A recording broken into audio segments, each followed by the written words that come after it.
नमस्कार मित्रों, इस वीडियो में हम लोग पढ़ेंगे पास्ट परफेक्ट टेंस को। इस चैनल पर टेंस के बहुत सारे वीडियो अवेलेबल हैं। अगर आप सभी लोग उस वीडियो को नहीं देखे हैं तो जाकर आप सभी लोग उस वीडियो को देखिए। प्लेलिस्ट टेंस इन डिटेल के नाम से बनाकर रखे हुए हैं, आप लोग अवश्य देखिए और इस वीडियो को अंत तक जरूर देखिए। वीडियो को लाइक कीजिए, अपने भाई बहनों तथा दोस्तों में शेयर कीजिए और आइए हम लोग सीखते हैं अपने पास्ट परफेक्ट टेंस को। देखिए, पास्ट परफेक्ट टेंस के बारे में पहले हम लोग समझ लेते हैं, क्योंकि आज का हम लोगों का टॉपिक यही है।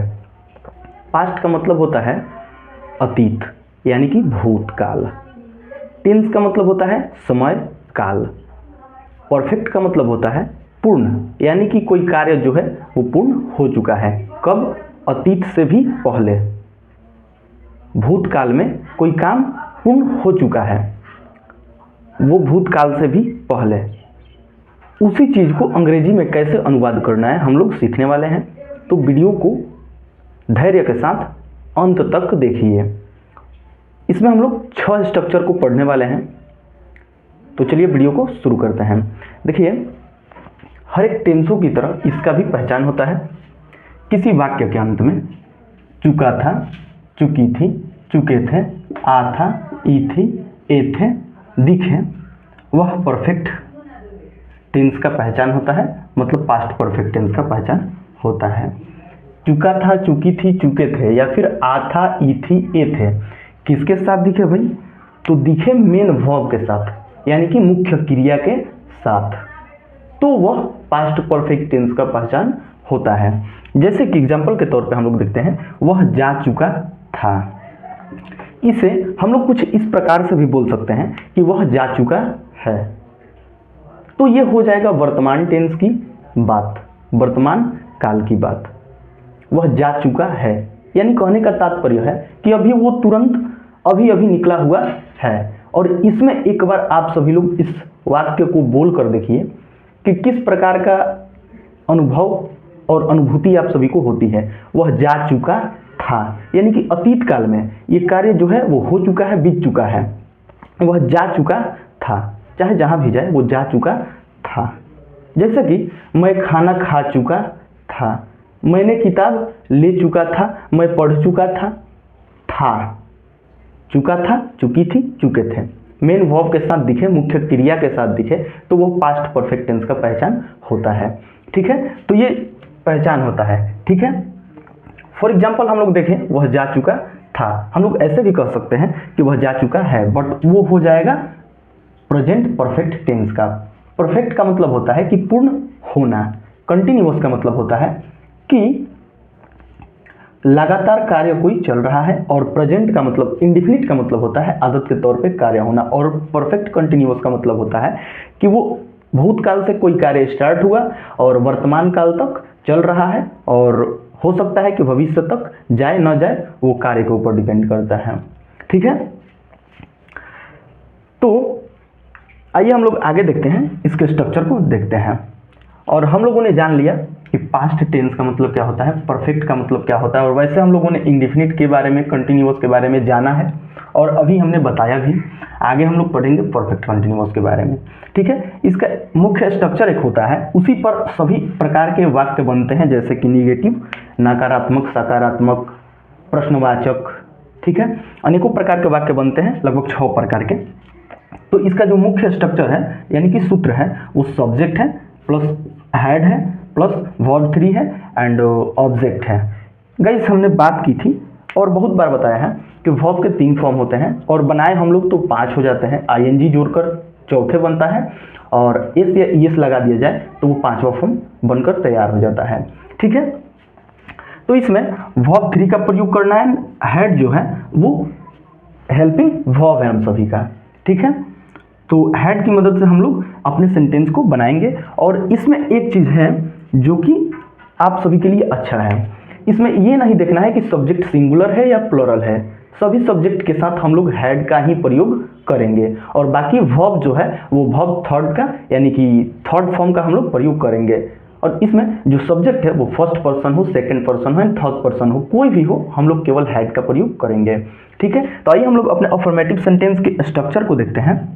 यहाँ से मैन स्ट्रक्चर तो है, बट यहाँ से आप सभी को दिखा दें हम कि अफर्मेटिव, निगेटिव, इंट्रोगेटिव, इंट्रोनिगेटिव, WH और WH निगेटिव 6 हम लिख कर लाए हैं। आइए हम लोग इस स्ट्रक्चर को समझते हैं और बनाकर देखते हैं अपने सवाल को। Subject plus head plus verb 3 plus object, ठीक है। जैसे कि हम इस सवाल को बनाना स्टार्ट करते हैं। वह जा चुका था, ठीक है। तो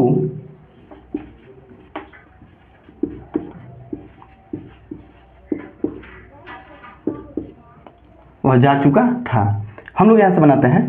वह के लिए ही का प्रयोग हम लोग करते हैं, आप सभी को पता है। एंड स्ट्रक्चर में है हेड, ठीक है।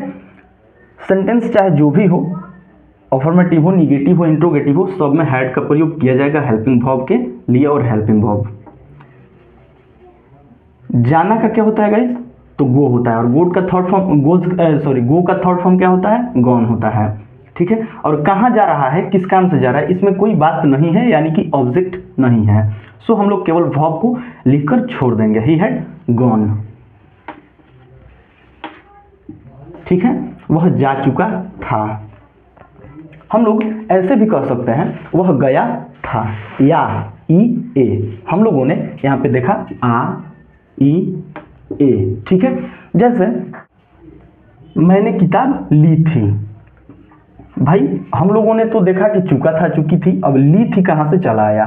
उसी चीज के लिए यहाँ से आ था, ई थी, ए थे दिया गया है, ठीक है। वाक्य में कुछ भी दिख सकता है। अगर इस प्रकार से हो तो हम लोग पास्ट परफेक्ट टेंस का पहचान समझेंगे। जैसे कि ई, अगर आप सभी लोग इसको थोड़ा सा लंबा एक बार बोले, इसका संधि विच्छेद करें, तो आप सभी को पता चलेगा कि ई आएगा। ई थी, मैंने किताब ली थी, ली ई आ रहा है ना, ई थी। सो उसके लिए ही हम लोग इसको परफेक्ट टेंस में पढ़ रहे हैं, पास्ट परफेक्ट टेंस में, ठीक है। सो वह जा चुका था, ही हैड गॉन। आइए एक और एग्जांपल को हम लोग देखते हैं। जैसे कि मैंने किताब ली थी, आई टेक ना बुक, मैंने किताब ली थी। मैंने के लिए आई, क्योंकि हम लिए हैं, मैं के लिए आई का प्रयोग किया जाता है, आप सभी को पता है, सब्जेक्ट है। एंड हैड का प्रयोग करेंगे चूंकि हेल्पिंग वर्ब है, सब्जेक्ट हेल्पिंग वर्ब डालेंगे, वर्ब डालेंगे एंड ऑब्जेक्ट डालेंगे, ठीक है। सो आई हैड, लेने के लिए टैग का प्रयोग किया जाता है, और मैन फॉर्म है, मैन वर्ब है टैग, और उसका थर्ड फॉर्म होता है टेकन, एन लग जाता है, टेकन हो जाता है, ठीक है। सो आई हैड टेकन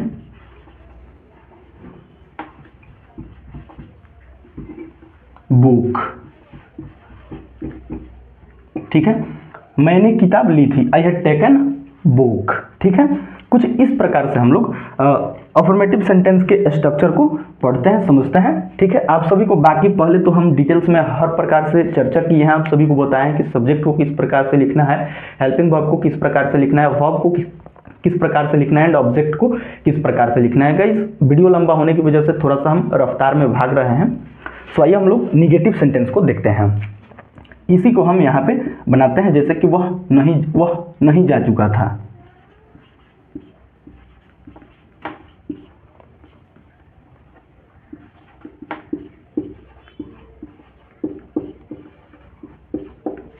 ठीक है। ही हैड नॉट गॉन, ठीक है। गाइस ये नकारात्मक वाक्य है, सेंटेंस है, क्योंकि इसमें नहीं समा चुका है, ठीक है। इसलिए ही एंड इसके स्ट्रक्चर को पहले हम लोग देखते हैं। देखिए subject plus head plus not plus verb 3 plus object, इसमें नॉट केवल इंक्लूड हुआ है, बाकी स्ट्रक्चर सेम है। एंड इंट्रोगेटिव में सब्जेक्ट बाद में होता है एंड हेल्पिंग वर्ब पहले निकल कर चलाता है, और बाकी सब सेम होता है, ठीक है। उसी प्रकार से इंट्रोनिगेटिव में हेल्पिंग वर्ब पहले होता है, सब्जेक्ट बाद में, और उसके बाद में नॉट केवल जुड़ जाता है, बाकी सब कुछ सेम है। अगर आप सभी लोग बेहतर तरीके से समझ लिए, सीख लिए, पढ़ लिए, तो यह टेंस जो है लाइफ में हर जगह काम आता है, ठीक है। सो आगे हम लोग देखते हैं। वह के लिए ही एंड हेल्पिंग वर्ब जो है वो हैड का प्रयोग हम लोग करेंगे, ही हैड, और नॉट, क्योंकि हेल्पिंग वर्ब के तुरंत बाद हम लोग को नॉट का प्रयोग करना है। कहाँ जा रहा है, कहाँ नहीं जा रहा है, इसके लिए कोई बात नहीं है, बस जा रहा है। जाने के लिए गो, और गो का थर्ड फॉर्म गॉन होता है, ही हैड नॉट गॉन, ठीक है। आप सभी लोग समझ चुके होंगे कि निगेटिव सेंटेंस को किस प्रकार से बनाना है। सब्जेक्ट, उसके बाद हेल्पिंग वर्ब, उसके बाद से नॉट का प्रयोग करना है एंड उसके बाद वर्ब का प्रयोग करना है, वो भी थर्ड फॉर्म में। अगर ऑब्जेक्ट हो तो वर्ब के बाद ऑब्जेक्ट का प्रयोग करेंगे, अदरवाइज हम लोग नहीं करेंगे। ठीक है, उम्मीद करते हैं कि आप सभी लोग निगेटिव को भी समझ चुके होंगे एक ही एग्जाम्पल के साथ। और वैसे भी अगर आप सभी लोग एक एग्जाम्पल से सीख जा रहे हैं तो बहुत सारे वाक्य को आप सभी लोग बना सकते हैं, सॉल्व कर सकते हैं। आइए हम लोग इंट्रोगेटिव को देखते हैं और यहीं पे हम लोग इंट्रोगेटिव सेंटेंस के स्ट्रक्चर को समझने के बाद देख लेते हैं इसके नीचे है। ठीक है, बस केवल करना क्या है, इस हेल्पिंग वर्ब को निकाल कर बाहर कर देना और हेल्पिंग वर्ब के तुरंत बाद सब्जेक्ट रख देंगे, हो जाएगा हम लोगों का इंट्रोगेटिव सेंटेंस। एंड इंट्रोनिगेटिव में नॉट को सब्जेक्ट के बाद रख देंगे और हेल्पिंग वर्ब को पहले निकाल देंगे, हो जाएगा इंट्रोनिगेटिव। ठीक है, सो आइए हम लोग देखते हैं। देखिए यहाँ से हेड है प्लस सब्जेक्ट है प्लस वर्ब 3 है एंड ऑब्जेक्ट है एंड क्वेश्चन मार्क लगेगा। जैसे कि इंट्रोगेटिव में है, क्या वह जा चुका था, क्या वह जा चुका था, मतलब कहीं जाने की बात हो रही है, तो क्या वह जा चुका था, ये सवाल है।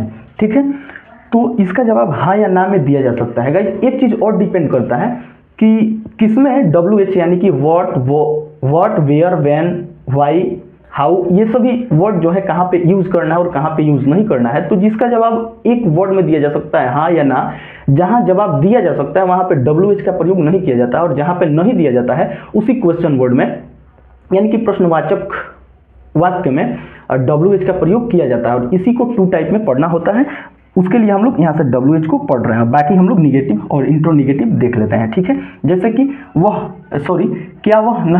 क्या वह जा चुका था, यहाँ से हम लिखते हैं क्या वह जा चुका था, क्या वह जा चुका था। ठीक है, सो इसको हम लोग स्ट्रक्चर को हम लोग समझ लिया ही, क्योंकि सब्जेक्ट बाद में रहेगा और हेल्पिंग वर्ब पहले रहेगा। ठीक है, सो हेल्पिंग वर्ब हेड होगा, हेड ही, सब्जेक्ट है ही कर देंगे हम लोग। ठीक है, ही, हेड ही गॉन। ठीक है, क्या वह जा चुका था, कहाँ जा रहा है, कहाँ नहीं जा रहा है, इसमें ऑब्जेक्ट नहीं है।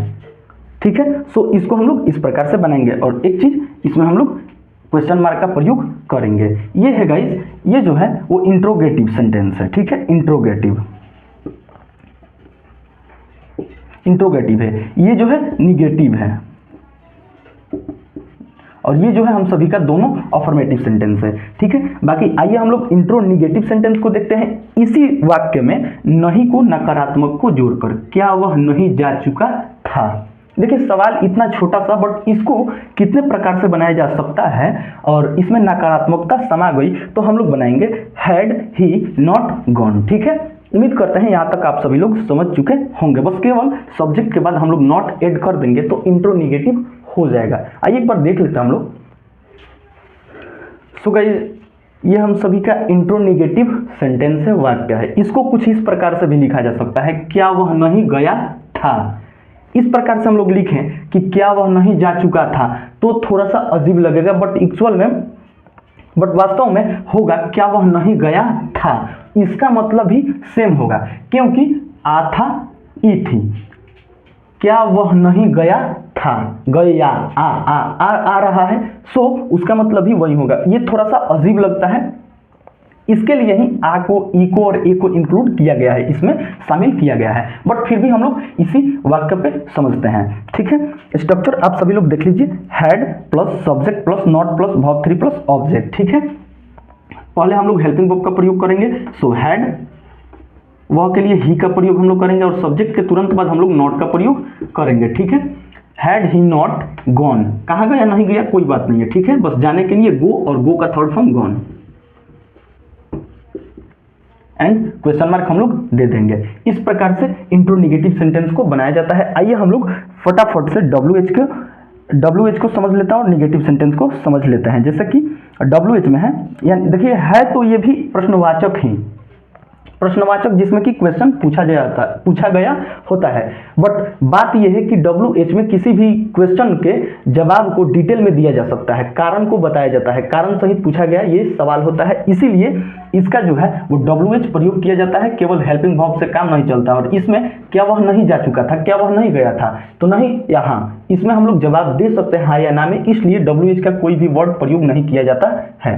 आइए हम लोग देखते हैं इस वाक्य को, वह क्यों जा चुका था।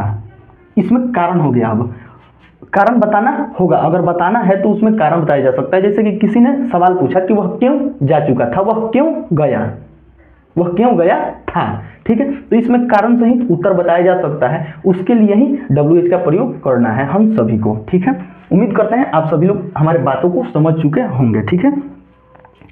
जैसे कि वह क्यों गया था, ठीक है। क्यों, इसमें क्यों, कैसे, कहां, कब, क्या सम्मिलित हो जाता है, इसके स्ट्रक्चर को हम लोग समझ लिए हैं। WH plus had plus subject plus verb 3 plus object and question mark, ठीक है। वह क्यों गया था, बात सेम है। वह अगर हम लोग इस प्रकार से लिखें, वह क्यों जा चुका था, ठीक है, कारण बताना है, वह क्यों चला गया था भाई, तो बात सेम है, वह क्यों गया था। थोड़ा सा खींच कर बोलिए आप सभी लोग, गया आ रहा है, सो आप सभी लोग देख लीजिए, पहचान सेम है, ठीक है। यह भी पास्ट परफेक्ट टेंस का सवाल है, तो हम लोग इसको बनाते हैं, ठीक है। सो इसके लिए वाई का प्रयोग करेंगे, क्यों के लिए वाई का प्रयोग करेंगे WHY, ठीक है। उसके बाद हम लोग हेल्पिंग वर्ब का प्रयोग करेंगे। हेल्पिंग वर्ब क्या है, तो आप उम्मीद करते हैं आप सभी लोग देख पा रहे होंगे, हैड है, ठीक है। सो हैड एंड ही, और कहाँ गया नहीं गया, आप सभी लोग समझ रहे हैं कि इसमें ऑब्जेक्ट नहीं है, सो हम लोग गॉन का प्रयोग करेंगे, ठीक है। व्हाई हैड ही गॉन, वह क्यों गया था, ये है WH। और इसमें निगेटिव यानी कि नकारात्मकता हम लोग जोड़ दें तो उसको किस प्रकार से बनाएंगे, आइए हम लोग देखते हैं। वह क्यों नहीं गया था, वह क्यों नहीं गया था। गाइज इसमें क्वेश्चन मार्क छूटा था, ठीक है, हो गया, ये पूर्ण हो गया। वह क्यों नहीं गया था, इसमें जो ये लास्ट स्ट्रक्चर है WH का निगेटिव सेंटेंस बनाने के लिए जो स्ट्रक्चर है, WH plus had plus subject plus not plus verb 3 plus object, ठीक है। देखिए यहाँ से सब्जेक्ट के तुरंत बाद नॉट ऐड कर दिया जाएगा तो ये सवाल बन जाएगा, ठीक है। सो हम लोग बना देते हैं व्हाई, क्योंकि क्यों के लिए व्हाई का प्रयोग किया जाता है, हैड हेल्पिंग वर्ब है, वह के लिए ही का प्रयोग करेंगे, सब्जेक्ट है, एंड सब्जेक्ट के तुरंत बाद हम लोग नॉट का प्रयोग कर देंगे, एंड गो यानी जाने के लिए गो का third form gone, question mark, ठीक है। सो गाइस कुछ इस प्रकार से सभी स्ट्रक्चरों को समझकर हम लोगों ने सवाल को बनाना सीखा। उम्मीद करते हैं अगर इससे रिलेटेड किसी भी प्रकार का सवाल है, जैसे कि मैंने किताब ली थी, I had taken a book, I had taken book, and मैं वहाँ गया था, मैं वहाँ गया था, I had gone to there, मैं वहाँ गया था। तो इस प्रकार से आप सभी लोग वाक्य को, सेंटेंस को बना लेंगे। इस वाक्य को अगर आप सभी लोग याद रखें और इस रूल को यानी कि स्ट्रक्चर को आप सभी लोग अगर याद रखें तो आप सभी लोग इजीली बना सकते हैं। तो आज का वीडियो यहीं तक था, इस वीडियो को हम लोग अंत करते हैं। तो आज के लिए सिर्फ इतना ही। जय हिंद, वंदे मातरम।